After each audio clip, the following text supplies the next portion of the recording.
Olá, bem-vindos a mais um episódio da Esquina Criativa. Hoje estamos com José Carlos Coelho, é escultor e já há 40 anos, uma carreira de 40 anos na escultura, tanto em madeira como em pedra, e vamos falar um pouco sobre a sua carreira, sobre também, está ligado ao mundo do associativismo, também podemos tocar um pouco Uhum. nesse assunto, e basicamente conhecer o seu percurso e as suas aspirações. Olá, Sr. José Carlos, muito obrigado por estar aqui connosco. Olá, tudo bem? Já está ligado à escultura há 40 anos, ou se calhar até mais. É, é assim, eu acho que estou a mais, não é? Porque eu acho que nasci um pouco com esse bichinho dentro de mim, do meu pensamento. Mas assim, a trabalhar, eu acho que há 40, 42 anos, mais ou menos. Pode-nos contar como é que tudo isso começou? Eu acho que tudo começa com aquelas idades em que se começava a despertar, o que é que eu vou fazer, isto, aquilo, naquele tempo. Eu acho que nós éramos um pouco mais adultos. A partir dos 11, 12 anos já éramos um pouco adultos porque sabíamos que tínhamos que ir trabalhar a partir daquela idade. E eu acho que por volta dos 12 anos eu já metia um pouco na minha cabeça que queria ser escultor, não é? É lógico que isso era um sonho. Vindo de uma família numerosa como a minha, era um pouco impensável ser escultor porque teria que ir para uma profissão para ganhar a vida e ser escultor não é bem assim, não é? Óbvio. Começou como entalhador, não foi? Então eu escolhi como a primeira profissão, ao qual entrei com uns 13 anos, em talhador, mas há uma história muito gira porque a minha mãe conseguiu-me arranjar um emprego a serralheiro. E eu achei curioso que eu queria ir para entalhador, mas ela dizia que é entalhador que não tinha conseguido arranjar emprego, isto, aquilo, e eu arranjei.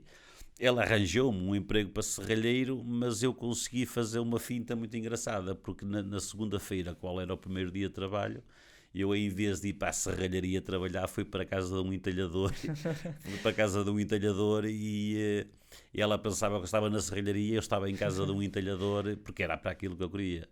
E ela acabou por ver que realmente eu queria ser entalhador um pouco para ir para o mundo da escultura. Certo.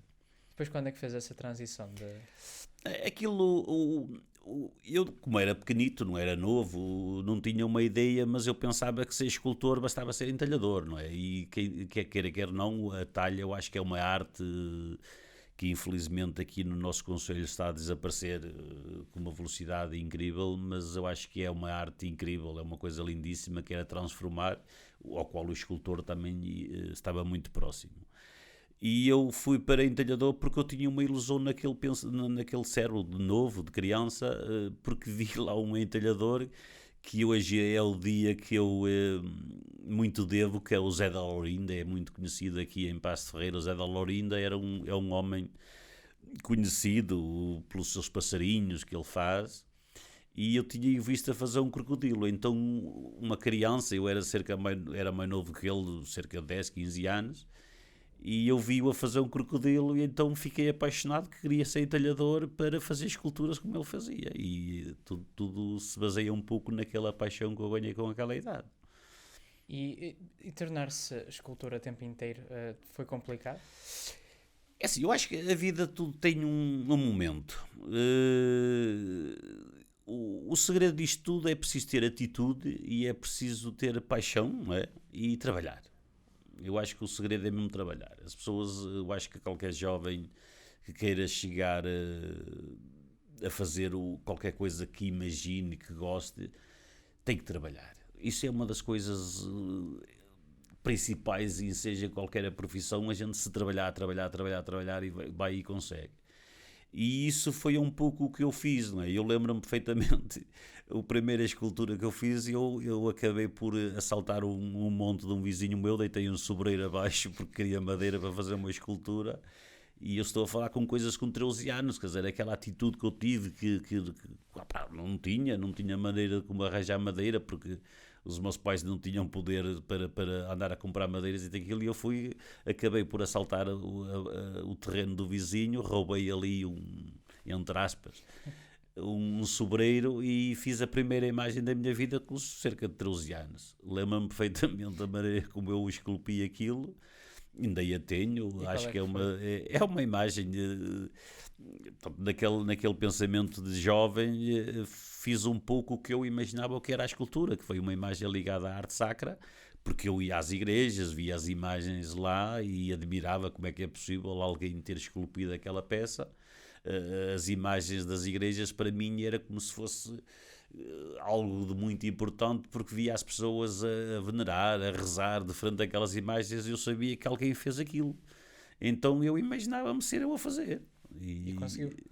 Sim, e hoje é o dia que me faz uma certa confusão, mas tenho imagens que são veneradas como santos e algumas até nem são santos. Eu tenho uma imagem muito conhecida que é o ermitão ali na freguesia de Torno, mais conhecida pela Aparecida. O ermitão é uma figura de uma pessoa pobre, de um humilde pedinte e se transformou num santo. Eu acho curioso que até flores lhe põem lá na imagem que eu esculpi, que idealizei. O pároco que lá esteve, o José Augusto, que agora atualmente até está aqui Até na foi, freguesia de Passos, ele até disse que eu consegui fazer um milagre, transformei um pobre num santo. Não é? E também já foi reconhecido pelo Vaticano com a sua escultura do Papa João Paulo II. É assim, eu quando hora chego, eu estou com 54 anos, eu começo a olhar para o percurso da minha vida e algumas vezes a gente tem histórias incríveis e essa é uma delas, não é? Eu recebi uma carta do Papa Francisco agradecer-me a homenagem que eu fiz ao antecessor dele, ao João Paulo II. É daqueles momentos altos que realmente eu não estava à espera, tanto que quando recebi a carta nem valorizei muito isso, mas só falando com um padre amigo meu, dizer assim, Zé Carlos, tu não tens noção de que é receber uma carta do Papa Francisco, ele não escreve cartas a toda a população do mundo, não é? Isso tens que parar para pensar um bocado. E é lógico que caía em mim e eu tenho uma carta do Papa Francisco a agradecer uma escultura que eu fiz e eu acho que isso foi um feito ao qual eu senti-me feliz, não é? E sabe como é que a palavra chegou de que tinha feito uma Sei, estátua? sei porque assim, eu fiz a escultura de João Paulo II, que foi das peças que me surpreendeu, porque quando nós fazemos uma peça, eu sou daqueles que quando faço uma escultura dificilmente gosto dela, porque há um grande... a minha maneira de ser, a minha maneira de estar, há sempre uma revolta em mim porque é possível sempre fazer melhor. E eu acho que uma das coisas que faz com que uma pessoa se desenvolva a nossa capacidade de fazer, de transformar, é um pouco isso, quer dizer, a gente nunca está satisfeito. E como nunca está satisfeito, vai sempre em busca de algo. E eu, quando fiz essa imagem de João Paulo II, era um pouco também numa de querer provar que eu era capaz de transformar coisas grandes e coisas que marcassem. E quando eu dei a conhecer essa imagem, digamos, das redes sociais, que é um caminho ao qual me tem ajudado bastante, essa imagem foi uma coisa incrível que foi partilhada cerca de 70 ou 80 mil vezes, quer dizer, aquilo foi vista por milhões. E houve um grupo de jovens de Penafiel, ali da zona de Penafiel, Paredes, que ficaram encantados com essa imagem e eles iam ser recebidos no Vaticano pelo Papa. Não estou a ver por que razão, isto e aquilo. E eu achei muito engraçado, eles ficaram tão contentes por ter visto aquela escultura que eu fiz, que vieram ter comigo e pediram-me fotografias porque queriam entregar aquilo ao Papa. Eu, assim, à primeira vista até nem pensei que aquilo ia fazer sentido, não era? Mas em todo caso, pronto, arranjei-lhe fotografias, fiz uma sessão de fotografias da imagem e coloquei uma dedicatória, uma coisa escrita por mim, qualquer coisa que me veio à cabeça na maré, nem sei o que foi que eu escrevi. E eles levaram aquilo, mas eu nem valorizei, nem nunca pensei que aquilo fosse ter aquele envelope cheio de fotografias da imagem ao Papa. E a partir dali eu deduzo, porque eu depois não tive grande, para ser sincero, já nem sei quem são os jovens, porque eles apareceram e desapareceram. E eu deduzo que devia ter sido dali que a história chegou ao Papa e a carta chegou à minha casa através da... agora não me vem à cabeça, mas sei que é algo de Lisboa, onde está o o Cardeal, portanto, aquilo passou pela casa onde está o Cardeal em Lisboa e depois de lá fizemos veio chegar. para a minha casa a carta. Portanto, eu deduzo que aquilo realmente o homem gostou tanto da escultura que fez questão de me agradecer a homenagem que eu tinha feito. Essa é a sua obra favorita? É uma delas. eu tenho. Eu não sei se sou demasiado sentimental, se algo, mas eu vivo as minhas esculturas demasiado intenso. Eu acho que eu considero as esculturas como filhos. E como são todos os meus filhos, eu sou filho de um pai e de uma mãe que têm 12 vivos, porque nós éramos 13 ou 14, aquilo morreram alguns pequenitos. E eu, quando olho nos olhos da minha mãe, eu vejo que ela gosta de todos iguais. E eu é igual. As minhas esculturas são todas elas têm uma história, todas elas têm um problema, todas elas têm um defeito, mais defeitos. Porque realmente foi sempre a minha maneira de ser, que normalmente eu acabo a escultura e ponho mais defeitos do que perfeições.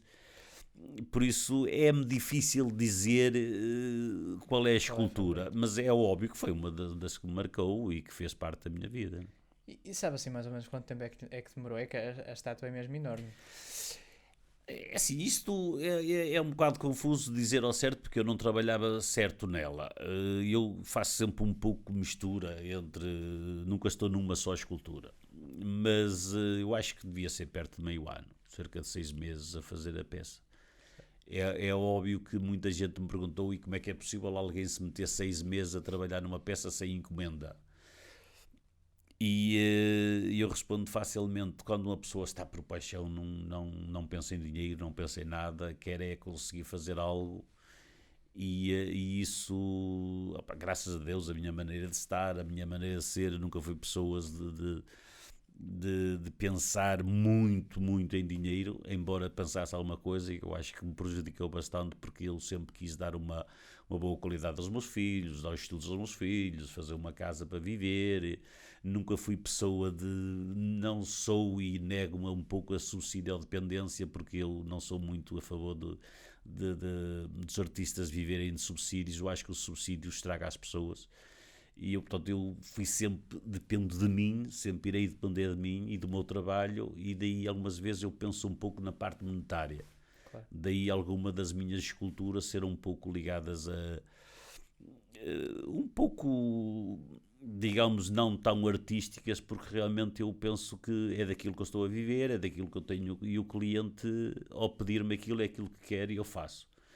Eu sei que provavelmente há pessoas que olham para mim e dizem que as minhas peças não são, digamos, de veras artística, como alguém diz, o intelecto, isto, aquilo, mas isso não me interessa. Eu faço as peças que me dá gozo fazer, faço as peças que faz com que eu viva disso. Claro.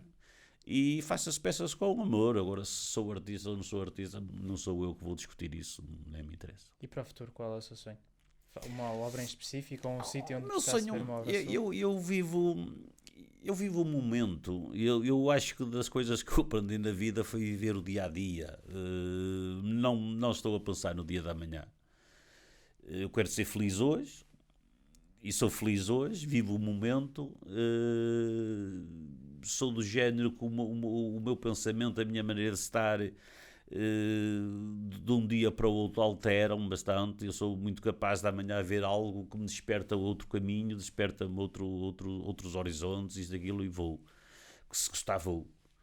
E eu, por exemplo, ainda agora ando numa fase de fazer umas esculturas um pouco mais criativas e até até divertidas, eu acho que um pouco mais surrealista.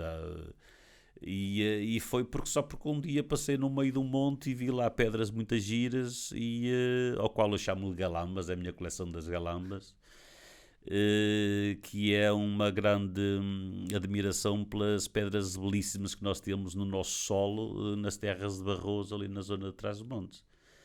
E eu ouvi tanto falar do lítio, que havia lá uma certa riqueza do lítio, e eu pensei, bem, as pedras são assim ricas, deixem-me lá ver. Então tenho trazido lá pedras, tenho feito esculturas lindíssimas com elas, né? E é um mundo que eu não tinha preparado, por isso eu não sei o dia da manhã. Certo.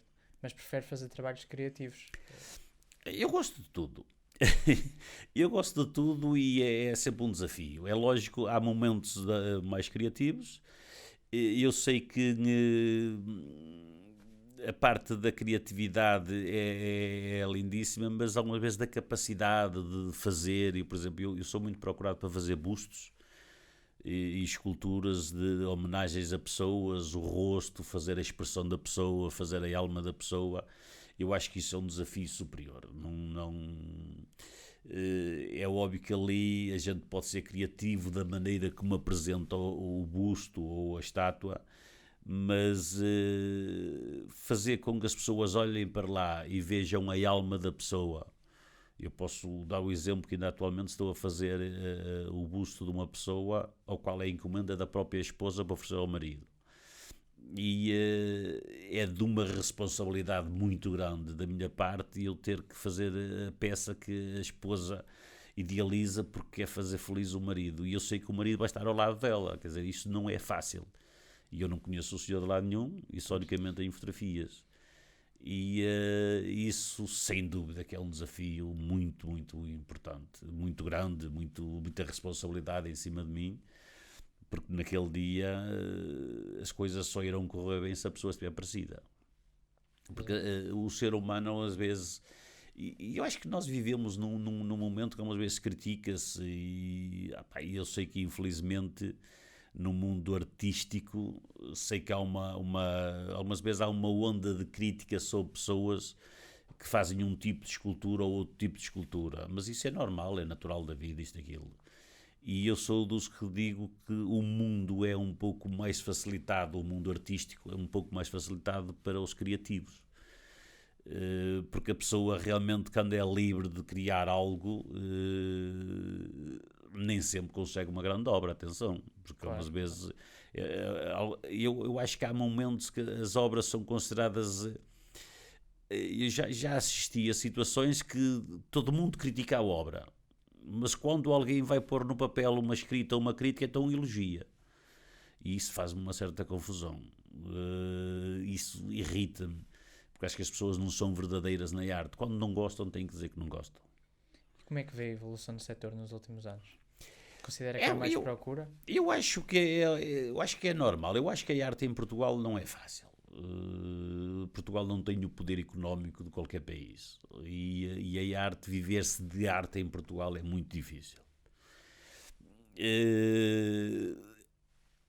Ainda mais, eu acho que a arte contemporânea ainda pior será. E nós temos uma tendência da juventude, e é natural, e é dito normal, a juventude entrar um pouco mais no mundo atual, digamos, da arte contemporânea, e eles, para viver disso, é muito difícil. Eu acho que não é fácil. Daí eu ter um tipo de esculturas, apresentar umas esculturas que são um pouco mais vendáveis, quer dizer, fazer com que a pessoa goste da escultura. Claro, claro. Porque quando se vai vender aquele tipo de escultura mais contemporânea, mais atrevida, aí ou a pessoa tem nome, ou é o nome que vende. Se o nome vender, tudo bem, a pessoa consegue viver disso. Mas se o nome não vender, se for a própria escultura a ser vendida por si própria, o artista não tem hipótese de viver disso. Não tem hipótese mesmo. Considera que o seu nome já vende? Isto é um bocado confuso, porque eu tenho situações, a vida tem-me ensinado muito, mas tenho clientes, eu posso contar uma história que houve uma cliente que notava-se que era pessoa com poder financeiro e que me procurou para fazer uma escultura que era, eu queria uma árvore do cotileiro. E eu disse, não, desculpe, se quer uma árvore do cotileiro, vá comprar a árvore ao cotileiro, porque eu não faço árvores do cotileiro. Mas aquilo é fácil de fazer. Mas eu não faço essa árvore do cotileiro. Eu posso fazer a minha árvore. Claro, Se quiser que eu faça uma escultura de uma árvore, faço a minha. A do cotileiro não faço. E acabei por fazer a minha árvore e ela adorou. Disse mesmo que até estava muito mais bonita a casa do cotileiro. O problema é que a minha árvore não tinha o valor da do cotileiro. Agora, eu não deixo de dizer que infelizmente eu vejo muitos artistas que vivem um pouco em busca de grandes ideias, de grandes peças, de grandes obras de outros escultores mais antigos, e então as pessoas andam ali inspiradas num, inspiradas no outro, e conseguem vender, e eu não sou contra isso é normal, é muito natural. Mas eu não deixo de dizer que eu quero ser livre, eu faço o que me vem à cabeça. Agora é lógico que no mundo que nós estamos, qualquer peça que a gente está é parecida com esta ou com aquela. Eu vejo esculturas a fazer grande sucesso, e a gente, se for fazer uma pesquisa, existem esculturas a quase iguais e quase idênticas. Isso é natural, isso é normal, isso é quase como os poemas, como as letras das músicas. Há sempre algo que está no nosso subconsciente Que acaba por ir que buscar, acaba por ir buscar. Isso é natural da vida, não é? Exato. Sr. José, olha, muito obrigado por passar este bocadinho a falar-nos um pouco de si, do seu percurso e aspirações. Obrigado também a quem acompanhou mais este episódio. Eu agradeço e fico contente, e sempre que se for necessário, que pelo menos que os artistas sejam falados, isto aquilo é sempre muito bom para o Conselho. Acho que o nosso Conselho tem ótimos artistas, temos aqui nomes e amigos que eu tenho. Acho que somos um Conselho rico nesse ponto e nessa criatividade. Há aqui um grupo de jovens que eu estou a admirar a aparecerem ultimamente, e eu acho que o nosso Conselho não pode parar, e por isso força. E vocês também têm um papel em passar isto para o público. Muito obrigado por tudo. Muito obrigado a nós.